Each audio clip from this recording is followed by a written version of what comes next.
Dream of the Red Chamber, Chapter 113. We are looking at a masterful literary exploration of psychological deterioration. The absolute limits of human empathy, really. Yeah, and what happens when wealth, power, and interpersonal relationships all disintegrate simultaneously? To give you a lay of the land, just a quick orientation, we are dropping into the middle of a once powerful, impossibly wealthy aristocratic family. And they are currently in absolute terrifying freefall. Free fall's the word for it. The matriarch of the family, the glue holding the entire facade together, has just recently died. Which leaves a massive power vacuum. Right, and the finances, which were already kind of a house of cards, are completely ruined.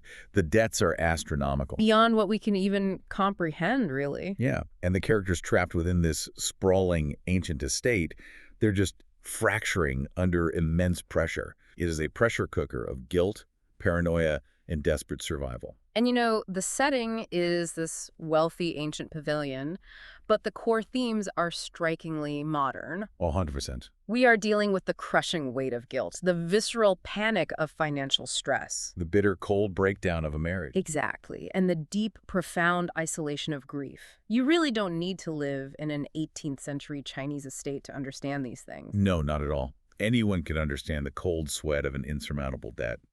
Or the creeping realization that you cannot communicate with the person sleeping right next to you. It's universally relevant to the human condition today. What grips me about this specific chapter, though, is the wild juxtaposition it presents. The contrast is just staggering. It really is. We are going to witness horrifying, visceral, almost ghostly deaths right alongside these profound, quiet, philosophical debates. Right, jumping from utter chaos to deep introspection. Yeah. We are literally jumping from a scene of someone tearing their own clothes off in a hallucination to a quiet conversation about whether it is actually better to feel absolutely nothing at all than to suffer the agonizing pain of human connection. It forces the reader, and by extension you, the listener, to confront how different human minds process the exact same apocalyptic reality. So let's plunge right into the deep end. We begin with a scene that plays out like a psychological horror film. It really does read like horror. It's terrifying. We're at a temple, and concubine Zhao has fallen suddenly violently ill. And when you say ill, you don't mean she has a fever or a cough? No, she is hallucinating wildly. She falls to her knees, screaming, crying. She's begging for her life from what she calls a red-bearded lord. Which is such a striking, horrifying image. She is screaming that she's being beaten. Her eyes are bulging out of her head. Blood is streaming from her mouth. It's a total physical collapse. Yeah, her hair is flying everywhere.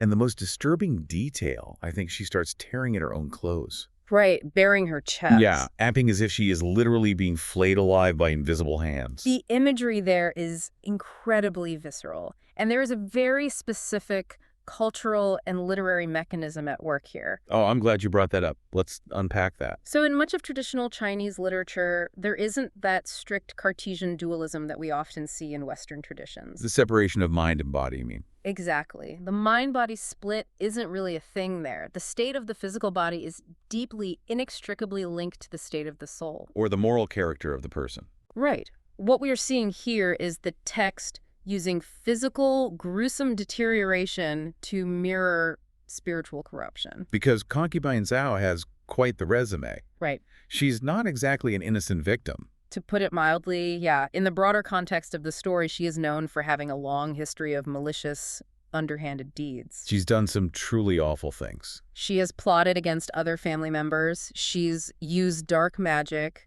She's harbored intense jealousy. She's basically been a highly toxic presence in the family. A completely destructive force. And now, at the end of her life, all of that internal ugliness, all of that buried guilt and malice is erupting as a violent physical self-destruction. She's literally tearing herself apart from the inside out. Precisely. The spiritual rot is becoming physical reality. I read this and my mind immediately went to Edgar Allan Poe. It reminds me so much of The Telltale Heart. Oh, that's a brilliant connection. You know, you have a protagonist who commits a heinous crime, and the guilt is so overwhelming, so pervasive, that it manifests as an auditory hallucination. Hearing the victim's heartbeat under the floorboards. Right, until it drives him to confess. I kept wondering, is concubine Zhao's red-bearded lord just the crushing weight of her own guilty conscience? Snapping her mind in two. Exactly. Is this actual ghosts? Or a vivid depiction of a psychological break? That tracks perfectly with the psychological reading of the text. The beauty of this writing is that it operates seamlessly on multiple levels. What do you mean by multiple levels? Well, for the other characters standing in the room with her, this is absolutely literal. The underworld has sent a demon to drag her to hell. They believe she is actually being attacked. Yes. But psychologically, as you pointed out, it is the absolute collapse of a mind under the weight of its own toxicity. Her brain can no longer compartmentalize the things she has done. Right, so it invents a punisher. It manifests the punishment she subconsciously believes she deserves. And the reaction of the people around her is so telling. No one wants to go near her. Can you blame them? She sounds like a wild animal howling in the night. True. The family actually has to pay a group of brave men extra money just to physically sit in the room with her. Hazard pay for sitting with a ghost victim. Yeah. Even the doctor who is called in to treat her, he takes one look, barely feels her pulse, and essentially says, just prepare for the funeral. He wants nothing to do with it. He refuses to prescribe any medicine at all. He recognizes immediately that this isn't a biological infection. The doctor's reaction is a fascinating glimpse into the medical and social pragmatism of the era. How so? On one hand, he doesn't want the liability of treating a patient who is clearly going to die. That's bad for business. Fair point. But more importantly, he recognizes the signs of what everyone immediately starts whispering about: karmic retribution. Okay, let's unpack this term because it gets thrown around a lot. What does karmic retribution actually mean in the context of this specific household? So in this highly stratified, superstitious society, karmic retribution acts as a sort of cosmic justice system. Like a universal balancing of the scales. Right. But it also functions as a very powerful social mechanism. It's the belief that evil deeds, even if they are completely hidden from the law or the family patriarchs, are recorded by the spiritual realm. And the bill eventually comes due. Exactly. When the doctor backs away, he is essentially validating the rumors. He is saying, this is a spiritual execution. I cannot interfere with the underworld's judgment. Which means the rumors spread like wildfire through the estate. They're a contagion all their own. Everyone starts whispering that she's being tortured by ghosts. And look at how the other characters react. Her biological son, Xifeng, cries for her. Which is a natural reaction for a son. Yes, but then there's Zhu Yinyang, a fellow concubine in the household. She starts weeping bitterly alongside the son. But the text makes it very clear she isn't weeping out of grief for Zhao. No, she is weeping for herself. It's a chilling moment of self-interest, but also a deeply tragic one, I think. Very tragic. Zhu Yinyang's internal monologue in that moment reveals the absolute precariousness of marginalized women in this society. She literally thinks to herself, this is how a concubine ends up. I have no children to protect me. She sees the writing on the wall. Yeah, she thinks, if a woman who actually bore a son dies like this, screaming on the floor, what on earth is going to happen to me when my time comes? You can actually see the entire social architecture of the household laid bare in that single terrified thought. A concubine's status, her safety net, was entirely dependent on the favor of the master. And the children she produced, specifically sons. Right. Zhu Yinyang realizes she has no safety net whatsoever. Zhao's horrifying death isn't a tragedy to her. It's a mirror reflecting Zhu's own terrifying vulnerability. It is the realization that she is entirely disposable. Exactly. And speaking of mirrors and the terrifying realization of vulnerability while concubine Zhao is dying in the temple, these rumors of demonic punishment seep back into the main estate. They act like a psychological contagion. They really do. Wang Xifeng was the undisputed manager of the entire household. She was sharp, calculating, incredibly powerful, and utterly ruthless. The ultimate boss. She controlled the finances, managed hundreds of servants, and she wasn't afraid to destroy anyone who threatened her authority or her wealth. She was basically the untouchable aristocratic CEO. That's a perfect way to describe her. But when she hears the whispers about concubine Zhao being tortured by the underworld for her sins, it completely triggers Feng Xi's own collapse. Because she knows her own history. Right. She is already physically weakened by illness, but this concept of karmic retribution becomes a virus that infects her mind. Because, just like Zhao, Feng Ji has a very dark history. She has ruined lives. She has driven people to suicide, all to maintain her grip on power. And suddenly, as she lies in her dark, quiet room, she hallucinations of a woman named Yu Erji standing right beside her bed. Now, Yu Erji is perhaps the most potent symbol of Feng Ji's past cruelty. Tell us about her. Erji was a gentle, beautiful woman who became a secret concubine to Fengji's husband. Which was a massive threat to Fengji. Huge threat. So when Fengji found out, she orchestrated a masterful, psychologically devastating campaign of abuse and manipulation. A really long, drawn-out torment. Yes, that ultimately drove Erji to swallow gold and kill herself. It was a cold, calculated murder by proxy. The details of this hallucination are just so creepy and atmospheric. Fengji is lying there, bone-thin, a total shadow of the woman who used to terrify everyone. She's completely vulnerable now. And in her mind, Erji actually speaks to her. But she isn't screaming or demanding blood like the red-bearded lord from earlier. Which is what you might expect from a ghost. Right. Instead, she says, "You've exhausted your schemes, your husband resents you, you ruined his career, and I'm here because I actually feel bad for you." Wow. It's almost mocking in its pity. The psychological nuance there is just brilliant. Fengji isn't hallucinating a monster, she is hallucinating the pity of her victim. Which is so much worse for someone like her. Exactly. For a woman whose entire identity was built on dominance and superiority, being pitied by the woman she destroyed is the ultimate psychological torture. It means her power is entirely gone. She's pathetic now. Yes. And Fengji actually speaks back to the hallucination out loud. Yeah, she says, "I regret being so narrow-minded." A rare moment of admission. But then her most trusted maid, Penger, hears her talking to thin air and asks, "Madam, who are you talking to?" That specific moment of realization is the true horror of the scene. Why do you say that? Because Fengji snaps awake, realizes Erji is long dead, and realizes she was conversing with a ghost, or worse, that her own mind is betraying her. But she is too terrified, and perhaps still clinging to the last shred of her pride, to admit it to Penger. She can't let her servants see her break. So she just deflects. She claims she was talking in her sleep and asks Penger to massage her legs. She's trapped in her own mind. She is experiencing the total dissolution of her reality. The immense power she wielded all her life, the brilliant schemes she orchestrated, the wealth she accumulated. None of it matters anymore. Exactly. None of it can protect her from the architecture of her own conscience. And it gets even worse. She closes her eyes again, just trying to find some peace, and immediately sees a strange man and woman walking toward her bed. As if they're about to climb right on top of her. Yeah. She panics, asks her maids who these strangers are, and when the maids look around the empty room and say no one is there, Fengji just goes completely silent. That silence is the sound of her surrender. It's a very heavy silence. She knows her mind is breaking. She is being eaten alive by her internal demons, entirely isolated in her terror, surrounded by servants who cannot see the monsters tearing her apart. While Fengji is trapped in this claustrophobic dark nightmare of her own making, the text suddenly throws the doors wide open. It shifts gears completely. A sudden visitor arrives from the outside world, bringing a completely different, almost jarring kind of reality check. Someone who is not part of this toxic ecosystem. Right. A peasant woman named Granny Lu arrives at the estate, bringing her young granddaughter, Kinger. The contrast here is staggering. Granny Lu is an elderly, uneducated woman from a rural farming village. A totally different world. She represents the earth, the sun, the literal dirt of the fields. She operates on a completely different mode of survival than the aristocratic Jia family. What strikes me about that is the profound irony of their shifting dynamics. The role reversal is incredible. In the past, Fengji was arrogant, dripping in silk and jewels, sitting on a massive mountain of wealth. And she was the one handing out condescending charity to Granny Lu.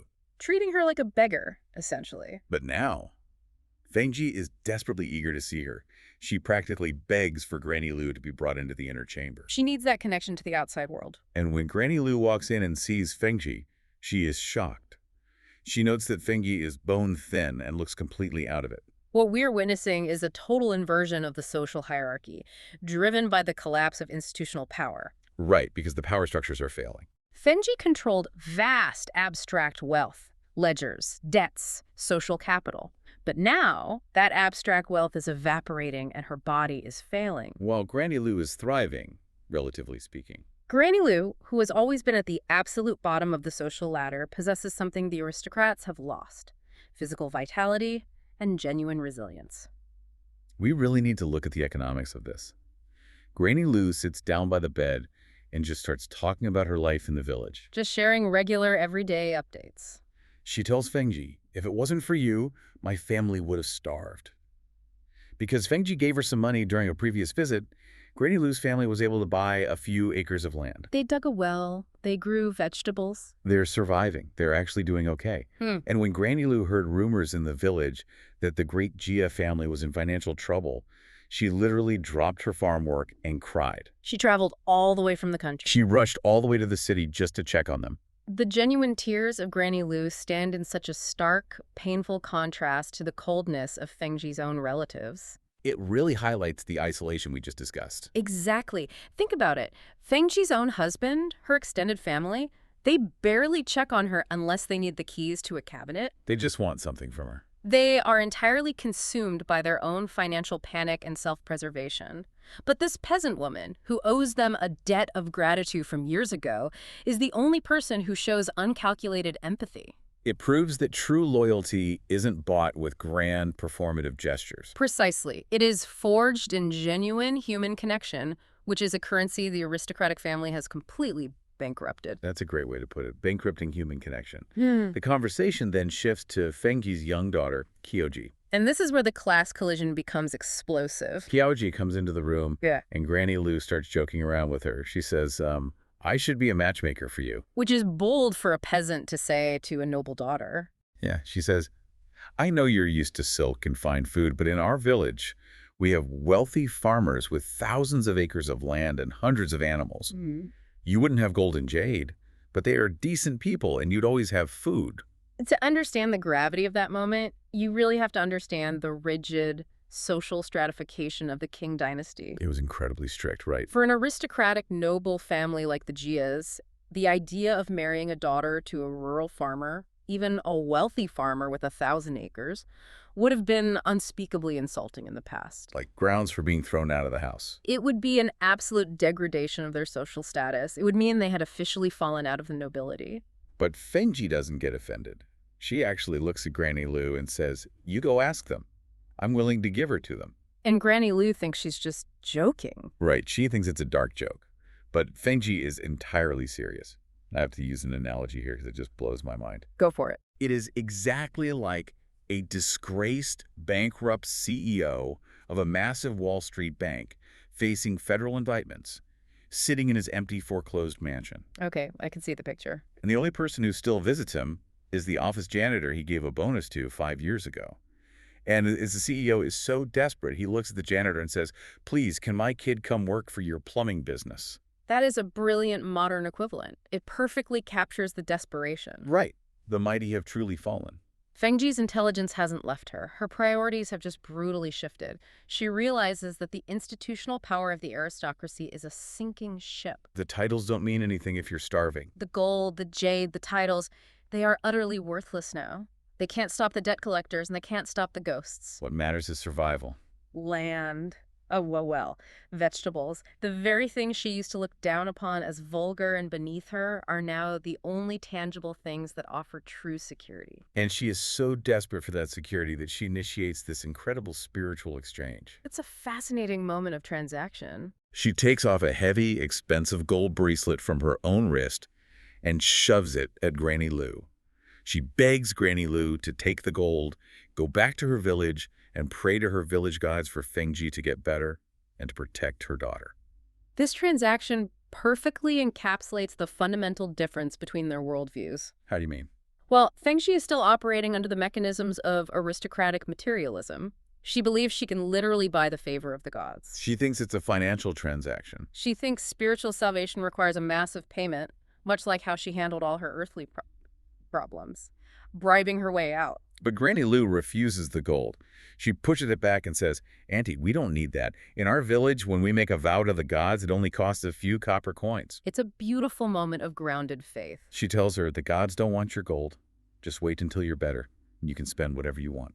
Granny Lu is highlighting the practical, grounded spirituality of the peasant class versus the bloated, transactional nature of the wealthy. The gods aren't corrupt officials.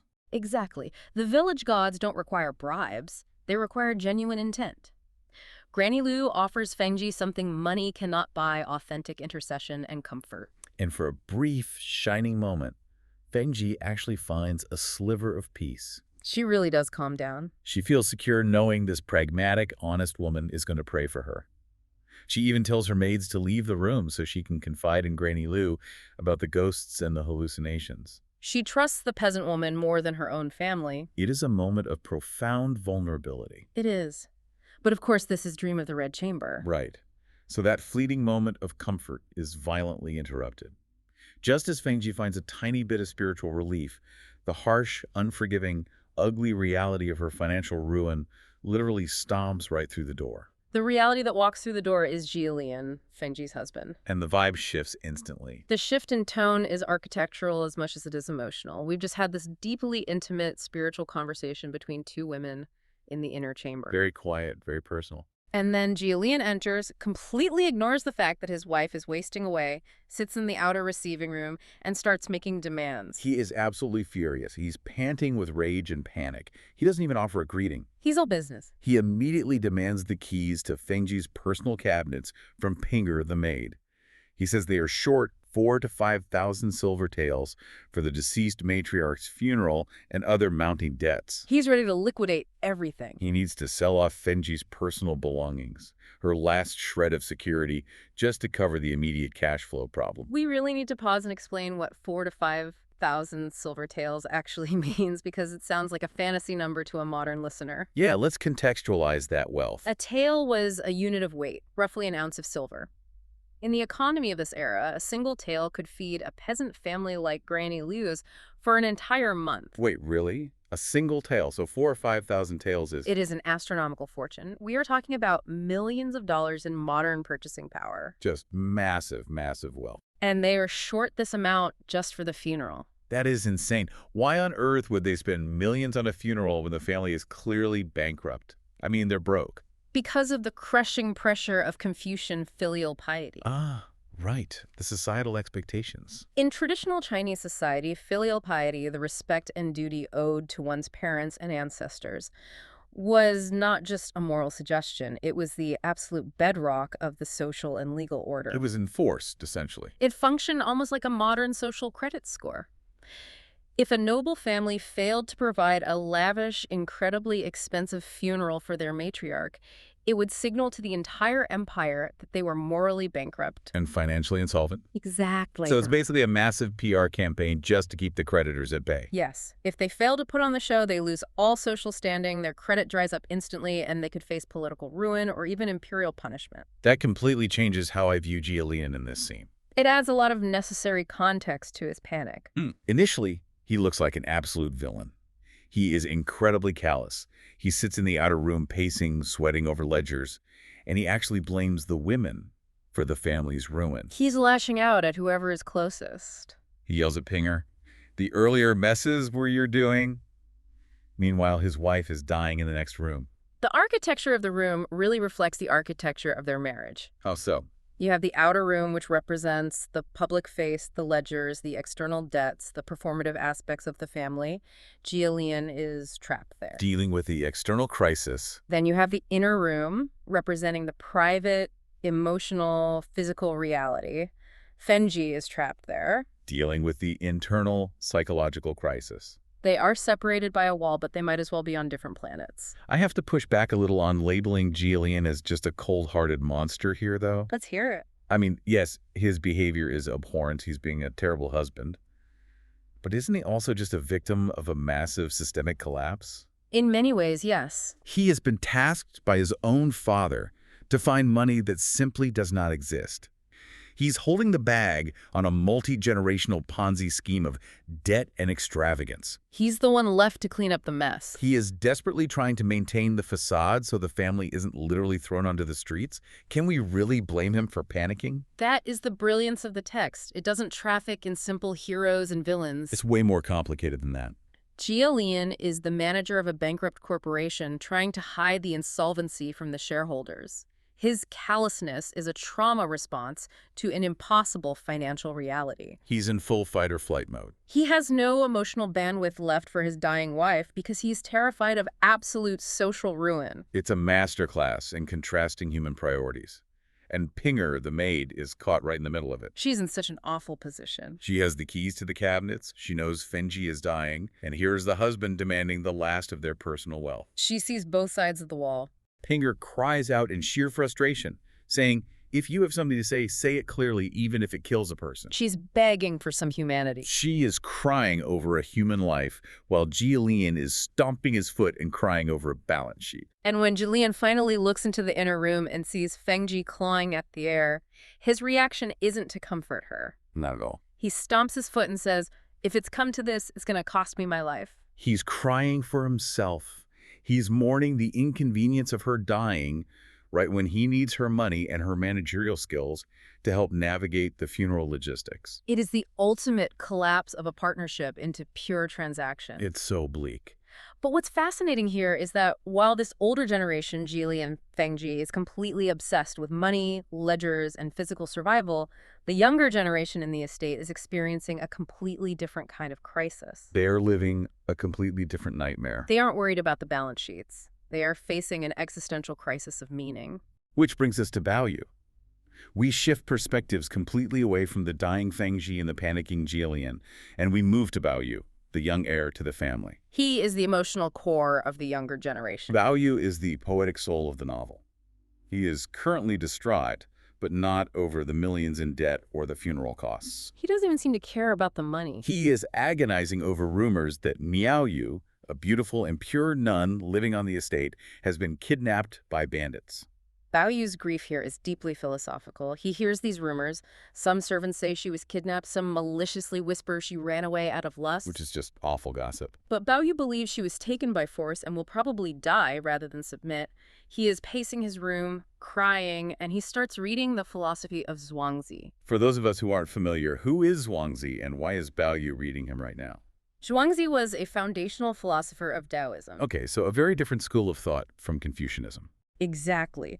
Taoism, in stark contrast to the rigid, duty-bound social structures of Confucianism, emphasizes harmony with the natural flow of the universe. Detachment from the world. Detachment from worldly ambitions and the recognition of impermanence. By reading Zhuangzi, Baoyu is trying to find comfort in the idea that life is just drifting clouds. Trying to intellectualize his grief. He is trying to accept that the people he loves are temporary phenomena that eventually scatter to the wind. He's sitting there mourning the fact that all the pure, beautiful, untainted people from his youth are either dead, married off, or kidnapped. He's mourning the end of an era. The end of his innocence, really. But then his wife, Baochai, enters the room. And she is not amused by his poetry. Not at all. Baochai sees him crying over ancient philosophy, and she immediately scolds him. She gives him a severe reality check. She essentially says, "Look at your nephew, Jialan. He's studying day and night. You are the heir. The family is relying on you to pass the imperial exams and rebuild our legacy. Stop wasting your time on idle, tragic thoughts and take responsibility." This argument between them highlights the central ideological conflict of the entire era. It's the core debate of the book, isn't it? Very much so. Baochai is the voice of traditional Confucian duty. In a time of crisis, the Confucian response is action. Study, rebuild the structure, fulfill your role. Precisely. The imperial exam system she mentions wasn't just a college entrance test. It was the sole mechanism for social mobility and political survival in the empire. It was everything. It required years of agonizing rote memorization of classic texts to write highly structured, eight-legged essays. It was a system that literally broke men's minds, right? Absolutely. Young men would be locked in tiny cells for days to take these exams. Many went mad or died of exhaustion. Just the pressure alone must have been crushing. The psychological burden on Baoyu to pass these exams and save his ruined family is unimaginable. So I have to look at their dynamic here. I keep picturing Baoyu and Baochai as two people standing on the deck of the Titanic after it hit the iceberg. Oh, that's a vivid comparison. Baoyu wants to pull up a deck chair, look up at the stars, and write a profoundly beautiful, tragic poem about the inevitability of the ship going down. He wants to experience the melancholy. He wants to feel the tragedy of the sinking ship. But Baochai is shoving a heavy wooden bucket into his hands and screaming, "Start bailing the water." That is a phenomenal way to frame it. The tragedy of their marriage is that neither of them is entirely wrong. Right. They both have a point. The ship is going down and the tragedy is profound. From Baochai's perspective, if everyone just sits around writing poetry about drifting clouds, they drown faster. You have to bail the water. But from Baoyu's perspective, bailing water is pointless if the hull is already ripped open. The water is coming in no matter what. Exactly. Why lose your soul to the grueling mechanics of survival? Why force yourself to study for exams in a corrupt political system when the beautiful world you loved is already ending? And that fundamental disagreement creates a massive, impenetrable wall between them. They just can't see eye to eye. Baoyu looks at Bao Chai and says, I don't care about their business. I just lament our family's declining luck. And Bao Chai replies, your parents want you to be a man and continue the ancestral line, and you are just stubbornly obsessed. They're speaking entirely different languages. They are looking at the exact same crisis and drawing completely incompatible conclusions about how a human being should respond. It makes me wonder, and I want you, the listener, to think about this. How do you process a major crisis? It's a very revealing question. When the foundation of your life, your career, or your family cracks, are you about you? Do you seek to understand the philosophical meaning of the loss? To mourn the beauty of what is gone? Or are you about Chai? Right.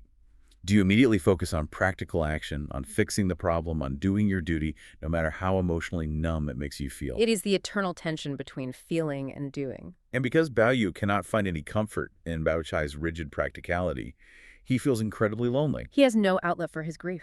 The ship is sinking, his wife is handing him a bucket, and he just wants someone to hold his hand and acknowledge that the water is freezing. He needs emotional validation. He decides he needs to find someone who understands his emotional depth, someone who remembers the past the way he does. And this leads us to what is, without a doubt, the most heart-wrenching scene in the entire chapter. It is a devastating sequence. Baiyu waits until nightfall. He sneaks out of his room to visit a maid named Ziwan. Now, to understand the weight of this encounter, we have to know Ziwan's history. She wasn't just any maid. No. She was the fiercely loyal maid of Lin Daiyu. Daiyu was Baoyu's true love, his absolute soulmate, who died tragically earlier in the novel. The great tragedy of his life. Baoyu was tricked into marrying Bao Chai while he was desperately ill, and Daiyu died of a broken heart, believing he had betrayed her. Ziwan has been cold and distant to Baoyu ever since. The atmosphere of this scene is just dripping with melancholy. Baiyu sneaks into the courtyard in the freezing cold. It's so cinematic. He walks up to Zihuan's window. He sees the faint glow of a light inside. And in a moment of pure, desperate intimacy, he literally licks the paper window to make a tiny hole so he can peek inside without making a sound. The tactile detail of licking the paper window to dissolve it is so poignant. It's such delicate action. He is trying to dissolve the barrier between them just enough to see her. He sees Zihuan sitting there alone, just staring blankly. He calls out to her softly, asking if he can come in and talk. And her response? Zihuan's response is a masterclass in quiet devastation. She pauses for a long time and then says, "It's late. Please go back. Whatever you have to say it tomorrow." Ouch. She completely refuses to unlatch the door. The emotional barrier here is immense. Zihuan's rejection isn't just about being annoyed that it's late. No, it goes much deeper than that. It is born of a profound, unyielding loyalty to the dead Daiyu. Zihuan views Baoyu's very survival, let alone his marriage to Bao Chai, as a fundamental betrayal of Daiyu's memory. It's a form of survivor's guilt projected onto him. She knows, logically, that Baoyu is sick. She knows he was manipulated by the family elders. But emotionally, she cannot forgive him for being alive while her mistress is dead. The physical barrier in this scene is doing so much heavy lifting. You have the locked wooden door and the fragile paper window. The physical manifesting the emotion. Exactly. Baoyu is literally and figuratively shut out of the past he so desperately wants to apologize for. He is standing in the cold, crying, pleading with her. He says, if I've done something wrong, tell me. Even if you ignore me forever, at least let me die a ghost who understands why. He just wants closure. He wants to be understood. But Ziwan denies him that closure. She replies with a cold laugh through the door. I'm just a servant sent by the madam. If we're bad, complain to the madam. We servants don't matter. She is weaponizing her lower-class status to build an impenetrable wall between them. She's reminding him of the hierarchy that allowed him to survive while Daiyu died. It's a very sharp defense mechanism. But even as she says it, the text notes she starts choking on her words and crying. So now, you have both of them standing on opposite sides of this thin paper door, shivering in the cold, sobbing, completely unable to reach each other. It's agonizing to read. He says, "Do you want me to hold it in until I die?" He is begging for the chance to explain his heart. And just as the tension reaches its absolute peak when you think maybe, just maybe, she may finally slide the latch open, The moment is violently shattered. Yu, another maid, suddenly speaks up from right behind Bao Yu. This interruption is critical to the themes of the novel. Yu scolds Ziwan. She says, "Who are you to make the master beg you in the freezing cold? You're being cruel." She completely ruins it. Yu completely misses the emotional nuance of the scene. She only sees a servant being insubordinate to a master. Yu brings the rigid, unforgiving class hierarchy crashing down on this fragile, intimate moment. It's a harsh reminder of their reality. Bao Yu realizes instantly that he can't have a real human conversation now. The spell is broken, the societal roles have been reasserted. There's no space for their shared grief anymore. He retreats, walking away with Yu, saying, "I'll never be able to explain this heart in this lifetime. Only heaven knows." He is totally defeated. And this is where we reach the philosophical climax of the text. Because after Bao Yu walks away in the snow, we remain in the room with Zihuan. We get to hear her internal monologue. Right. She sits in a room, crying through the night, and she contemplates the tragedy of human relationships. She thinks to herself, I know Bao Yu didn't mean to betray Dai Yu. I know he was sick and manipulated. I see his genuine emotion tonight. She acknowledges his truth. But then she reaches a deeply cynical, devastating conclusion. Yes, she thinks, what is the point of all this deep emotion? Our poor Lin Daiyu had no luck to enjoy his love.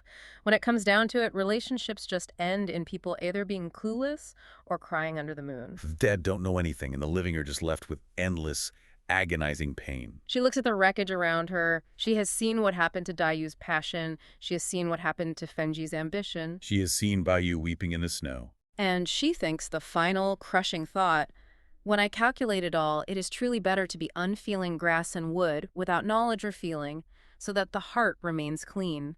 Unfeeling grass and wood. She is essentially concluding that human empathy is a trap. That it's inherently destructive. That connection inevitably leads to such profound loss, guilt, and misunderstanding that it's actually better to be an inanimate object, to just not feel anything at all. It is the ultimate retreat from vulnerability. After seeing the destruction wrought by human desires, Zihuan decides that the only safety in this world is total emotional numbness.